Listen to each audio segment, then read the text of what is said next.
সকালবেলা থেকে না মাথাটা গরম হয়ে যায়, আর এই জন্যই তোর সাথে ঝগড়া হয়। দেখো এগুলো তো ইউজ করিস, আবর্জনাগুলো তো পরিষ্কার করিস না, সেগুলো তো আমায় করতে হয়, তবে তো মোবাইলটা ভালো মতন চলে। এই বাড়ির সব দে থেকে বড় খাবারটা দে। আবর্জনা তুই। ও আবার পাউরুটি? ব্যাস, খাবি না তো ছেড়ে দে, ছেড়ে দে, না, ছাড়, ছেড়ে দে, এখন ছেড়ে দে, ছেড়ে দে। সব খাবে। তোমরা দেখো আর কুশনগুলোকে না ওখানে সুন্দর করে আমি সাজিয়ে রাখি, সেগুলোকে কেমন এলোমেলো করে রাখি। অবশ্য ঠিক আছে, এই এখানে পাউরুটিটা জামা, ওখানে প্যান্ট। কি এই পাউরুটির নাম কি? মোজারেলা? হ্যাঁ, মোজারেলা চিজ হয়। ও চিজ হয়, আছে জানি না, অশিক্ষিত লোক আমি। তুই নিজেকে রোজ অশিক্ষিত বলতে বলতে, হলিউড স্টার বলতে বলতে এটা নাম মুখস্থ হয়ে গেছে। আর ওই রোজ তুই নিজেকে অশিক্ষিত বলতে বলতে। না, ব্যাপারটা কি বলতো, আমি তো গাছতলায় স্কুলে পড়তাম, বাটি ছাট দিতাম, ঠিক, স্যার আসতো, গাছ থেকে টপ করে একটা পড়তো।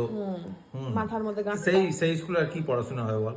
এখন সবাই বড় বড় স্কুলে, ইংলিশ মিডিয়াম, টেকনো, যে শেখা সে পাঠশালাতেই শেখে, তার জন্য বড় বড় লাগে না। তারপরে অনেক কিছু স্কুল আছে, সেইখানে পড়ে। আমি তো পয়সা করি ছিল না, গরিব মানুষ ছিলাম। ঠিক আছে। গাছতলা। আর এই খাওয়ার বিদ্যাটা কে শিখিয়েছিল?